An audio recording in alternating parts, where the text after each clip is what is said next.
Hi friends, ಈ ವಿಡಿಯೋದಲ್ಲಿ ನಾನು ಜಾಲತಾಣದ ಮೋಹಜಾಲಗಳು ಅಂದರೆ ಟೆಂತ್ನ ಕನ್ನಡ BTಯ ಮೊದಲ ಘಟಕ ಸುರಕ್ಷಾ ಸುಪಥ ಎಂಬ ಘಟಕದ 4ನೇ ಪಾಠ ಜಾಲತಾಣದ ಮೋಹಜಾಲಗಳು ಎಂಬ ಪಾಠದ ಡೀಟೇಲ್ ಆಗಿರುವಂಥ ಎಕ್ಸ್ಪ್ಲನೇಷನನ್ನು ನೋಡುವ. ಓಕೆ, ಇದನ್ನು ಬರೆದವರು ವಿಕ್ರಮ್ ಜೋಶಿ. ಸೊ ಇದು ಯಾವುದರ ಕುರಿತು ಪಾಠ ಅಂತ ಕೇಳಿದರೆ ಮಾಧ್ಯಮ ಸುರಕ್ಷೆ ಅಥವಾ ಮೀಡಿಯಾ ಸೇಫ್ಟಿ ಅಥವಾ ಸೈಬರ್ ಸುರಕ್ಷೆ ಅಂತೆಲ್ಲ ನಮಗೆ ಹೇಳ್ಬೋದು. ಅದರ ಕುರಿತಿರುವ ಪಾಠ, ಅದರ ಕುರಿತು ಮೆಸೇಜ್ ಇರುವಂತಹ ಪಾಠ. ಈ ಜಾಲತಾಣ ಅಥವಾ ಸಾಮಾಜಿಕ ಜಾಲತಾಣ ಅಂತ ಹೇಳೋದು ಸೋಷಿಯಲ್ ಮೀಡಿಯಾ. ಓಕೆ, ಸೊ ಈ ಪಾಠ ಮೊದಲು ಸ್ಟಾರ್ಟ್ ಆಗೋದು ಅಕ್ಕ ಮಹಾದೇವಿಯವರ ಒಂದು ವಚನದಿಂದ. ಈ ವಚನ ಈ ಮೊದಲು ಕೇಳಿರ್ಬೋದು. ಬೆಟ್ಟದ ಮೇಲೊಂದು ಮನೆಯ ಮಾಡಿ ಮೃಗಗಳಿಗಂಜಿದೊಡೆಂತಯ್ಯ, ಸಮುದ್ರದ ತಡಿಯಲೊಂದು ಮನೆಯ ಮಾಡಿ ನೊರೆತೆರೆಗಳಿಗಂಜಿದೊಡೆಂತಯ್ಯ, ಸಂತೆಯೊಳಗೊಂದು ಮನೆಯ ಮಾಡಿ ಶಬ್ದಕ್ಕೆ ನಾಚಿದೊಡೆಂತಯ್ಯ ಅಂತ ಹೇಳಿ. ಸೊ ಇದರ ಅರ್ಥ ಅಂತ ಹೇಳೋದು, ನಾವೊಂದು ಬೆಟ್ಟದಲ್ಲಿ ಮನೆ ಮಾಡ್ತೇವೆ. ಸೊ ಆಗ ಅಲ್ಲಿ ಮೃಗಗಳು, ಪಕ್ಷಿಗಳು ಇದೆಲ್ಲ ಇರೋದು ಸಹಜ, ಪ್ರಾಣಿಗಳಲ್ಲಿ ಇರೋದು ಸಹಜ. ಸೊ ಅಲ್ಲಿ ಹೋಗಿ ಮನೆಯನ್ನು ಮಾಡಿ ಅಲ್ಲಿ ಪ್ರಾಣಿ ಬರ್ಬೋದು, ಮೃಗ ಬರ್ಬೋದು ಅಂತ ಹೇಳಿ ಹೆದರಿದ್ರೆ ಹೇಗೆ ಅಂತ. ಅದೇ ರೀತಿ ಸಮುದ್ರದ ಬದಿಯಲ್ಲಿ, ಸಮುದ್ರದ ಒಂದು ಸೈಡಲ್ಲಿ ಮನೆಯನ್ನು ಮಾಡ್ತಾರೆ. ಅದರಲ್ಲಿ ಸಮುದ್ರದಲ್ಲಿ ಹೇಗೂ ನೊರೆ ತೆರೆಯಲ್ಲಿರೋದು ಸಹಜ, ಅಲೆಗಳಲ್ಲಿರೋದು ಸಹಜ, ವೇವ್ಸ್ ಇದೆಲ್ಲ ಇರೋದು ಸಹಜ. ಸೊ ಅಲೆಯೆಲ್ಲ ಬರ್ಬೋದು ಈಚೆಗೆ ಅಂತ ಹೇಳಿ ಹೆದರಿದ್ರೆ ಹೇಗೆ ಅಂತ. ಅದೇ ರೀತಿ ಸಂತೆ ಅಂತ ಹೇಳಿದ್ರೆ ನಿಮ್ಗೆ ಗೊತ್ತುಂಟು, ಅಲ್ಲಿ ಯಾವಾಗಲೂ ಜನರು ಇರ್ತಾರೆ, ಯಾವಾಗಲೂ ನಾಯ್ಸ್, ಶಬ್ದ ಇರ್ತದೆ. ಸೊ ಅಲ್ಲಿ ಒಂದು ಮನೆಯನ್ನು ಮಾಡಿ ಶಬ್ದಕ್ಕೆ ನಾಚಿದೊಡೆ ಎಂತಯ್ಯ ಅಂತ ಹೇಳೋದು. ಸೊ ಇದು ಅಕ್ಕ ಮಹಾದೇವರ ವಚನ. ಇದನ್ನು ಈಗಿನ ಕಾಲಕ್ಕೆ ಹೋಲಿಸಿರುವುದು. ಮೊಬೈಲ್ ಮತ್ತು ಕಂಪ್ಯೂಟರ್ ಬಳಸುವವರು ಸೈಬರ್ ವಂಚನೆಯ ಬಗ್ಗೆ ಹೆದರಿದ್ರೆ ಹೇಗೆ ಅಂತ. ಮೊಬೈಲ್, ಕಂಪ್ಯೂಟರ್ ಅಂತ ಹೇಳುವಾಗಲೇ ಅಲ್ಲಿ ಅದು ಸೈಬರ್ ಲೋಕ. ಓಕೆ, ಆ ಸೈಬರ್ ಲೋಕದಲ್ಲಿ ಸೈಬರ್ ವಂಚನೆಯಲ್ಲಿರುವುದು ಸಹಜ. ಸೊ ಅದಕ್ಕೆ ಹೆದರಿದ್ರೆ ಹೇಗೆ ಅಂತ ಅಕ್ಕ ಮಹಾದೇವರ ಈ ವಚನದೊಂದಿಗೆ ಹೋಲಿಸಿ ಈ ಕಾಲಘಟ್ಟಕ್ಕೆ ತಕ್ಕಂತೆ ಇಲ್ಲಿ ಹೇಳ್ತಾ ಇರೋದು. ಸೊ ನಮ್ಮ ದೇಶವು ಮೊಬೈಲ್ ತಯಾರಿಕೆಯ ಸ್ಪರ್ಧೆಯಲ್ಲಿ 2ನೇ ಸ್ಥಾನದಲ್ಲಿದೆ. ಓಕೆ, ಮೊಬೈಲ್ ತಯಾರಿಕೆಯ ಸ್ಪರ್ಧೆಯಲ್ಲಿ ಆ ಕಾಂಪಿಟೇಷನಲ್ಲಿ 2ನೇ ಸ್ಥಾನ ಉಂಟು ನಮ್ಮ ದೇಶಕ್ಕೆ ಅಂತ ಹೇಳೋದು. ಡಾಟಾ ಬಳಕೆಯಲ್ಲಿ ಮೊದಲ ಸ್ಥಾನವನ್ನು ಹೊಂದಿದೆ. ಅದೇ ರೀತಿ ನೆಟ್ ಇದೆಲ್ಲ ಡೇಟಾ ಎಲ್ಲ ಬಳಸ್ತಾರಲ್ಲ, ಸೊ ಅದರಲ್ಲಿ ಮೊದಲನೇ ಸ್ಥಾನ, ಫಸ್ಟ್ ಪ್ಲೇಸ್ ಉಂಟು ಭಾರತಕ್ಕೆ ಅಂತ. ಹಾಗಾಗಿ ಭಾರತವು ಸೈಬರ್ ಅಪರಾಧದ ಮುಖ್ಯ ಕೇಂದ್ರವಾಗಿದೆ. ಈ ಸೈಬರ್ ವಂಚನೆ, ಸೈಬರ್ ಕ್ರೈಮ್ಸ್ ಇದರೆಲ್ಲ ಮೇನ್ ಆಗಿರುವಂತಹ ಸೆಂಟರ್ ಅಂತ ಹೇಳೋದು ಭಾರತ. ಯಾಕೆ ಅಂತ ಹೇಳಿದರೆ ಇಲ್ಲಿನ ಜನರು ಹೆಚ್ಚಾಗಿ ಡೇಟಾವನ್ನು ಬಳಸ್ತಾರೆ. ಓಕೆ, ಸೈಬರ್ ವಂಚನೆ ಎಂಬುದು 10 ತಲೆಯ ರಾವಣ. ಕಂಪ್ಯೂಟರ್, ಮೊಬೈಲ್, ಟ್ಯಾಬ್ಲೆಟ್ ಹೀಗೆ ಸಂವಹನಶೀಲ ವಿದ್ಯುನ್ಮಾನ ಸಾಧನಗಳನ್ನು ಬಳಸಿ ವ್ಯಕ್ತಿಯ, ಸಂಸ್ಥೆಯ ಹಾಗೂ ದೇಶದ ಮಾನಹಾನಿ ಮಾಡ್ತಾರೆ. ಈ ಸೈಬರ್ ವಂಚನೆ ಅಂತ ಹೇಳಿದ್ರೆ ಅದೇ ಸಾಧ್ಯವಾಗುವುದು ಇಂತಹ ಉಪಕರಣಗಳಿಂದ. ಟ್ಯಾಬ್ ಆಗಿರ್ಬೋದು, ಮೊಬೈಲ್ ಆಗಿರ್ಬೋದು, ಕಂಪ್ಯೂಟರ್ ಆಗಿರ್ಬೋದು, ಇಂತಹ ವಿದ್ಯುನ್ಮಾನ ಉಪಕರಣಗಳು ಅಥವಾ ವಿದ್ಯುನ್ಮಾನ ಸಾಧನಗಳನ್ನು ಬಳಸಿ ಏನು ಮಾಡ್ತಾರೆ, ಒಬ್ಬ ವ್ಯಕ್ತಿ ಅಥವಾ ಸಂಸ್ಥೆ, ಆರ್ಗನೈಸೇಷನ್ನ ಅಥವಾ ಒಂದು ದೇಶವನ್ನೇ ನಾಶ ಮಾಡ್ಬೋದು, ಮಾನಹಾನಿ ಮಾಡ್ತಾರೆ ಅಂತ ಹೇಳ್ತಾರೆ. ಸೊ ಇಲ್ಲಿ ಸೈಬರ್ ಅಪರಾಧದ ಒಂದು ಡೆಫಿನೇಷನ್ ಕೊಟ್ಟಿದ್ದಾರೆ, ಅದನ್ನು ಕಲಿಬೇಕು. ಆಧುನಿಕ ವಿದ್ಯುನ್ಮಾನ ಉಪಕರಣಗಳು ಅಂತ ಹೇಳೋದು ಮೊಬೈಲ್, ಕಂಪ್ಯೂಟರ್, ಟ್ಯಾಬ್ ಅಂಥದ್ದೆಲ್ಲ ಆಧುನಿಕ ಮಾಡರ್ನ್ ಆಗಿರುವಂತಹ ವಿದ್ಯುನ್ಮಾನ ಉಪಕರಣಗಳು. ಅದನ್ನು ಬಳಸಿ ಏನು ಮಾಡ್ತಾರೆ, ಹಣಕಾಸಿನ ವಂಚನೆ, ಆಸ್ತಿಯ ಕಳ್ಳತನ, ಕೊಲೆ, ಸುಲಿಗೆ ಮಾಡುವುದನ್ನು ಸೈಬರ್ ಅಪರಾಧ ಎನ್ನಬಹುದು.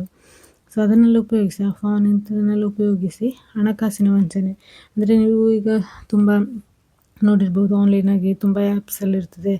ಅಂದರೆ ರಮ್ಮಿ ಮತ್ತು ಅದರ ಬೆಟ್ಟಿಂಗ್ ಆ್ಯಪ್ಸ್ ಇದೆಲ್ಲ. ನಂತರ ಗೂಗಲ್ ಪೇಯಲ್ಲಿ ಅನೇಕ ಹಣಕಾಸಿನ ವಂಚನೆ ಇದೆಲ್ಲ ನಡೀತಾ ಇರ್ತದೆ.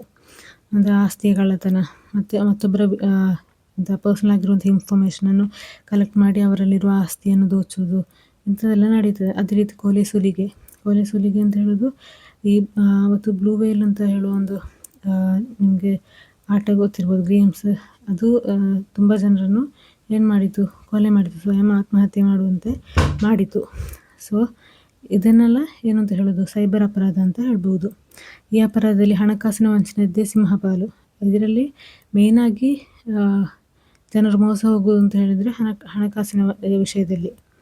ಓಕೆ, ಸೈಬರ್ ವಂಚನೆ ಕುರಿತು ಜಾಗೃತಿ ನಮ್ಮಲ್ಲಿರಬೇಕು, ಅದೊಂದು ಅತಿ ಅಗತ್ಯವಾಗಿದೆ. ಸೊ ಈ ಸೈಬರ್ ವಂಚನೆ, ಸೈಬರ್ ಅಪರಾಧ, ಕ್ರೈಮ್ಸ್ ಇದರ ಕುರಿತೆಲ್ಲ ನಮಗೆ ನಾಲೆಜ್ ಬೇಕು ಅಂತ ಇಲ್ಲಿ ಹೇಳ್ತಾ ಇರೋದು. ಇದು ಹೆಚ್ಚಾಗುವುದು ಅಂದರೆ ಈ ಆನ್ಲೈನ್ ಆಗಿರುವಂತಹ ಈ ದೋಚುವುದು, ಹಣ ದೋಚುವುದು, ಆಸ್ತಿ ದೋಚುವುದು ಇದೆಲ್ಲ ಹೆಚ್ಚಾಗಲಿಕ್ಕೆ ಮೇನ್ ರೀಸನ್ ಅಂತ ಹೇಳೋದು ಒಂದು, ಈಗ ಹೆಚ್ಚಾಗಿ ನಡೀತಿರುವಂತಹ ಡಿಜಿಟಲ್ ವ್ಯವಹಾರ. ಓಕೆ, ಡಿಜಿಟಲ್ ಪೇಮೆಂಟ್ ಇದೇ ಮೇಯ್ನಾಗಿ ಕಾರಣ. ಭಾರತವು ಡಿಜಿಟಲ್ ಹಣದ ವ್ಯವಹಾರದಲ್ಲಿ ಜಗತ್ತಿನಲ್ಲಿಯೇ ಮೊದಲ ಸ್ಥಾನದಲ್ಲಿದೆ. ಸಂಪಿಗೆ ಮರದ ಬುಡದಲ್ಲಿ ನಾಗರಹ ಎನ್ನುವ ವಾಸ್ತವಿರುವಂತೆ ಆನ್ಲೈನ್ ಮೂಲಕ ನಡೆಯುವ ಹಣದ ವ್ಯವಹಾರದಲ್ಲಿ ಹಣಕಾಸಿಗೆ ಸಂಬಂಧಿಸಿದ ಸೈಬರ್ ಕ್ರೈಮ್ಗಳು ನಡೀತವೆ. ಅವತ್ತೆಲ್ಲ ನೀವು ಕೇಳಿರ್ಬೋದು, ಸಂಪಿಗೆ ಮರದ ಕೆಳಗೆ ಏನಾದರೂ ಎಂತ ನಾಗರಹವು ವಾಸಿಸ್ತಾ ಇರೋದು. ಅದೇ ರೀತಿ ಆನ್ಲೈನ್ ವ್ಯವಹಾರದಲ್ಲಿ ಹಣಕ್ಕೆ ಸಂಬಂಧಿಸಿದ ಹೀಗೆ ಕ್ರೈಮ್ ಎಲ್ಲ ನಡೀತಾ ಇರೋದು ಸಹಜ ಅಂತ ಹೇಳೋದು. ಇಂದು ನಡೆಯುವ ಸೈಬರ್ ಕ್ರೈಮ್ನಲ್ಲಿ 77% ಭಾಗ ಆನ್ಲೈನ್ ವ್ಯವಹಾರಗಳಲ್ಲಿ ನಡೆಯುವ ಹಣಕಾಸಿನ ವಂಚನೆಯಾಗಿದೆ.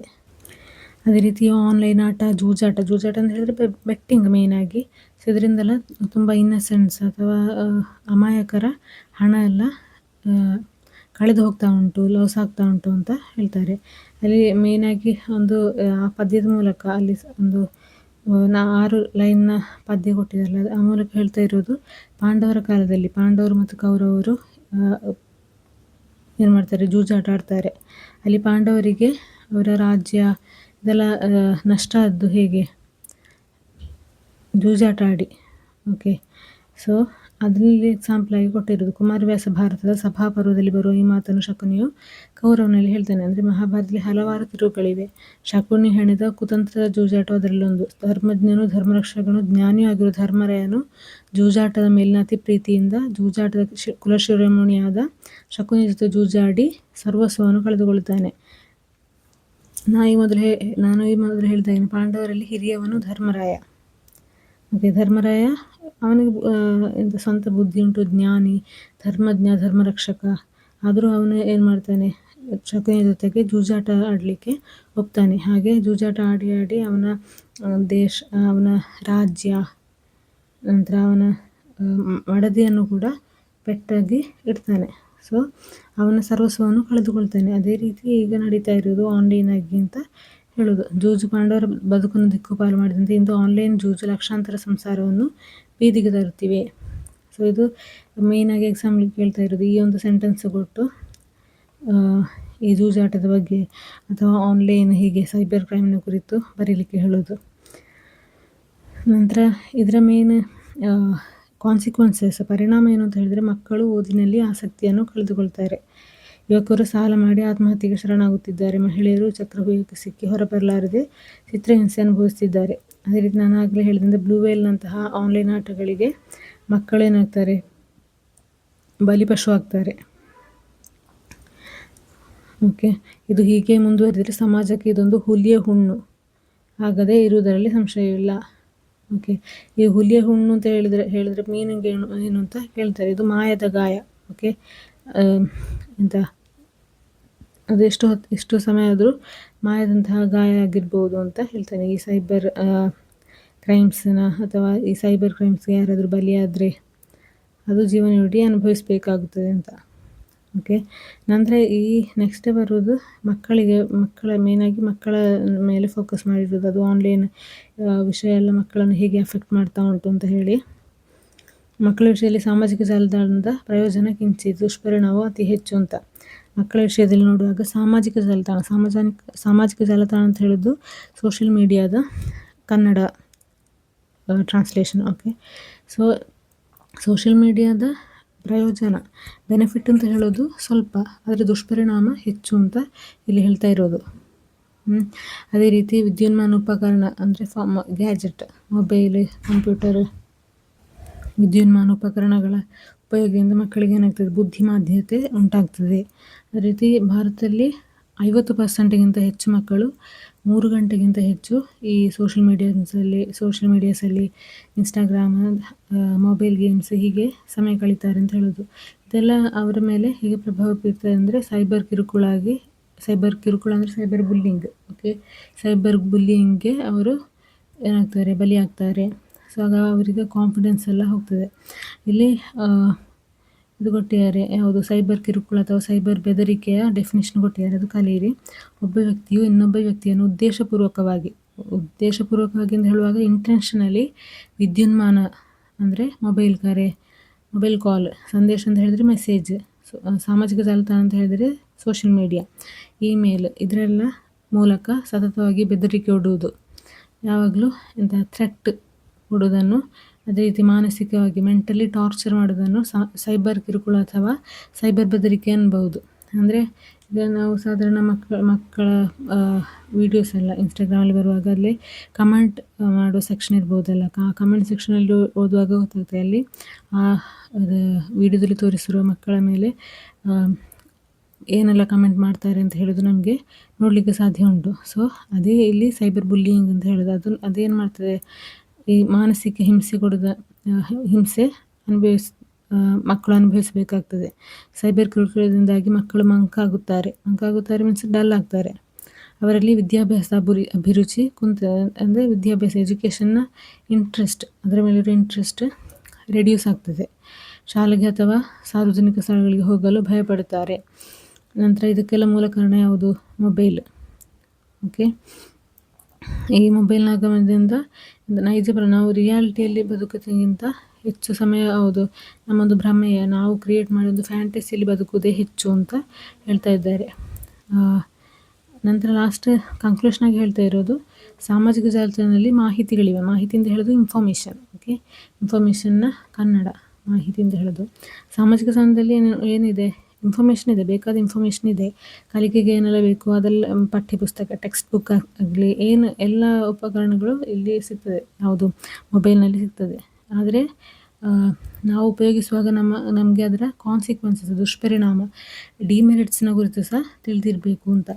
ಅದೇ ರೀತಿ ಪೋಷಕರಾದವರು ಮೊಬೈಲನ್ನು ಮಕ್ಕಳಿಗೆ ಕೊಡುವುದು ಅಂದರೆ ಹೆತ್ತ ತಾಯಿಯೇ ತನ್ನ ಶಿಶುವಿಗೆ ಕೈಯಾರೆ ವಿಷವನ್ನು ಉಣಿಸಿದಂತೆ. ಈ ಒಂದು ಲೈನ್ ಇಂಪಾರ್ಟೆಂಟ್. ಇದು ಎಕ್ಸಾಮ್ನಲ್ಲಿ ಆಲ್ಮೋಸ್ಟ್ ತುಂಬ ಸಲ ಮಾಡೆಲ್ ಪೇಪರ್ಸಲ್ಲೆಲ್ಲ ಕಂಡಿದ್ದೇನೆ.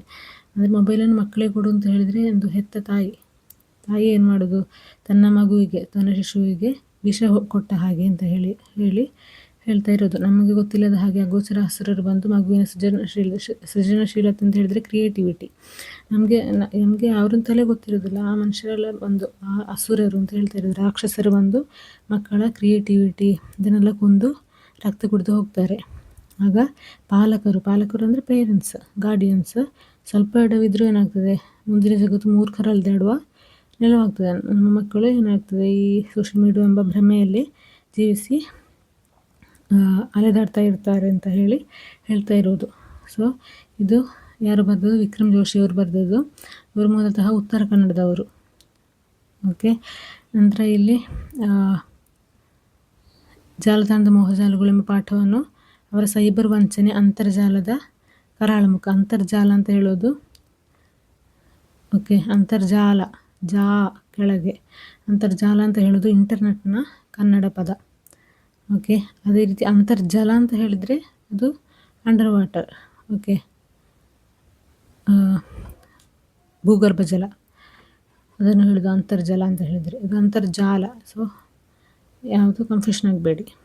ಓಕೆ, ಸೈಬರ್ ಕಿರುಕುಳದ, ಅದೇ ರೀತಿ ಸೈಬರ್ ಥ್ರೆಟ್, ಸೈಬರ್ ಬೆದರಿಕೆಯ ಡೆಫಿನೇಷನ್ ಕೊಟ್ಟಿದ್ದಾರೆ, ಅದು ಕಲಿಬೇಕು. ಅದೇ ರೀತಿ ಇಲ್ಲಿ ಹುಲಿಯ ಹುಣ್ಣು ಅಂತ ಹೇಳಿ ಒಂದು ಪದ ಪ್ರಯೋಗ ಮಾಡಿದ್ದಾರೆ, ಆ ಪದ ಪ್ರಯೋಗದ ಅರ್ಥ ಅದು ಕಲಿಬೇಕು. ಇಲ್ಲಿ ಲಾಸ್ಟ್ ಕೊಟ್ಟಿದ್ದಾರೆ ಪಾಠದಲ್ಲಿ. ಹುಲಿಯ ಹುಣ್ಣು ಅಂತ ಹೇಳಿದರೆ ಸುಲಭವಾಗಿ ವಾಸಿಯಾಗದ ಹುಣ್ಣು ಅಥವಾ ಮಾಯದ ಗಾಯವನ್ನು ಹುಲಿಯ ಹುಣ್ಣು ಅಂತ ಹೇಳೋದು.